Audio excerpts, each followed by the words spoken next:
Greetings, everyone. A very warm welcome to another edition of Exhausted to Extraordinary, a mindset hack series with me, Dr. Sharon Grossman. And today I am joined by Jennifer Louden. A very warm welcome to you, Jennifer, from Miami Beach. Thanks for hanging out with us. Yeah, I was excited. I grew up in Florida, so yay. Oh, you did? Yeah, hey, Florida. Stewart. Okay, cool. Yeah, it's 2 hours north of where you're sitting. Absolutely, yeah. So nice to have a Floridian on the show. Yeah. Now, for those of you who don't know Jennifer, she is a personal growth pioneer and best-selling author. Her latest book is called Why Bother? And if you don't already know this, one of my favorite people on the planet is Brené Brown. And Brené Brown said this: Jennifer Louden shows you how to live with more courage and great intention, and how to embrace the truth that you are enough right now. So if you're interested in learning more from Jennifer, listen up, because in just 7 minutes, Jennifer is going to share with you how to find your way back to purpose. Jennifer, your clock starts now.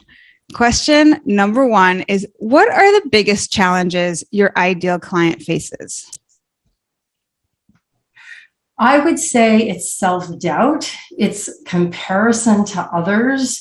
It is not allowing themselves to focus on the process and find the growth in whatever it is they're doing. I work with a lot of creatives, a lot of writers, a lot of entrepreneurs, and we want to be at the end result, right? We want to have already arrived instead of focusing on really how can we grow through the process and keep a lighter touch on the goal or the outcome we want.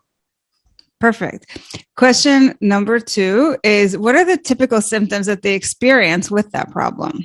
Oh, procrastination, right? Doing everything else but the thing they really want to do, or the kind of, I call it like side eye procrastination, where you're still working on the book or the painting or the business, but you're not actually doing the work that moves it forward, right? You're doing the safe work, like learning how to do reels on Instagram, or not actually getting clients, or learning how to write, or filling up the pages. So absolutely procrastination, which, by the way, is not a moral failure or a time management failure. It's self-care turned to self-harm. You're trying to take care of yourself when you procrastinate. And I just heard this funny term. Somebody called it procrasti-working. That's even better than side-eye procrastination. I love that, Sharon. I love that. This is an aside. Procrasti-working. Question number 3. What are the common mistakes they make when trying to solve that problem? I think it is continuing to double down on what we could call procrasti-work. Did I get it right? Or, I also call in the book, Why Bother, and the books that Brené quoted me about, I call it time monsters. So they're things that eat up your time and they make you feel like you're doing something, but they're not actually connected to your deepest desire. So I think the way out is, what do you really want? And you have to keep owning that, feeling that it's possible, and connecting your day-to-day actions to it. And another thing they do is get into the office or get into the studio or get into the writing and immediately think they can start. We need to plan ahead so that we have an on-ramp, if you will, to those first actions in the morning. Really good stuff. Question number 4. What would be an example of a transformation that's possible after this challenge is properly diagnosed? I think that it's not about the goal being met or the outcome. I've had a lot of success in my life, and it's fun, but it doesn't last. I think that what transformation happens when we start to listen to our desires and start to both use practical, tactical hack things like we're talking about today, but also that deeper work. Yeah. What's possible is that you'll like your life more. You have more energy. You feel less of that grind and that burnout and the what the heck am I doing, which is very normal. We all go through that, but then we all have to have the courage to rejigger and refocus. Yeah. So Let's see. Question number 5. What's the number one mindset hack you could give your ideal client to solve that problem? And you've got 3 minutes, 15 seconds. I think that I'm a huge believer and lover of the growth mindset, the work of Carol Dweck and her colleagues to continually as a practice. I think one of the things we get wrong about the growth mindset, which just to remind everybody, the fixed mindset is the opposite of the growth mindset. The fixed mindset says, this is who you are. This is who your talents are. This is your morals, your energy, everything. And you can't grow or change much more than this. Totally false. The science is excellent on this and has really stood up. The growth mindset says, I don't know what I'm capable of, but I know that I can keep growing and changing. Who can help me? How can I break it down? But the thing that I think we miss about the growth mindset in our culture is that we think it's a one and done. We think I get the growth mindset and then I'm just going to go forward. So we have to marry the growth mindset with practice plus, and this is what I write about a lot in Why Bother, desire. What do you really want? Especially as women and especially in this hustle culture, we lose track of the feeling of what it means to truly want what we want and allow ourselves to want more. It's scary. It triggers a lot of buttons for us, a lot of memories, especially if we've gone through trauma. So growth mindset plus practice plus desire. That's the mindset hack. Beautiful.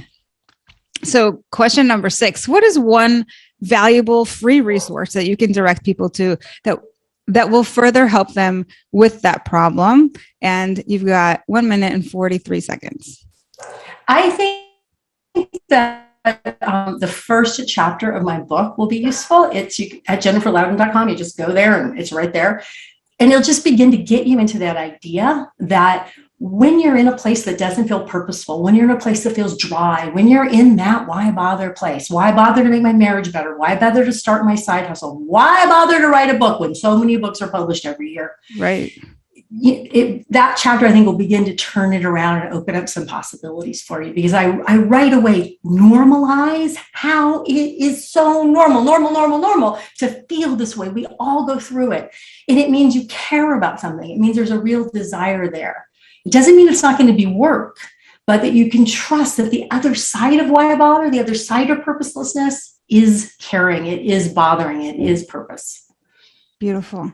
And lastly, question number 7, what's one question I should have asked you but didn't that would give great value to our audience? And you've got 40 seconds. I think the question is, why do we fall into purposelessness? Why do we fall into why bother? And it's because we have to keep growing. That's what we're here for. We're not here to change the world. That's great when that happens, or make a lot of money, or have children, or whatever. We're here to grow and be alive. And life never gives up on us. Life is always saying to us, just look outside at the world. It's always saying, come on, live, try something, keep growing. But our brains are not built to do that. So we have to learn to outsmart our brains so that we can keep growing. Beautifully said and right on time. Thank you, Jennifer, so much for your time, for being here with us and sharing some of your awesomeness. Thank you so much for having me. That was fun. Yay. Thanks for checking out the Exhausted to Extraordinary podcast. If you like what we do here, head on over to iTunes to subscribe, like us, and leave us a review. It is very much appreciated. And if you're feeling burned out and want to challenge yourself, take the 7-day Burnout to Your Best Life Bootcamp. Go to 7dayburnouchallenge.com to join for free.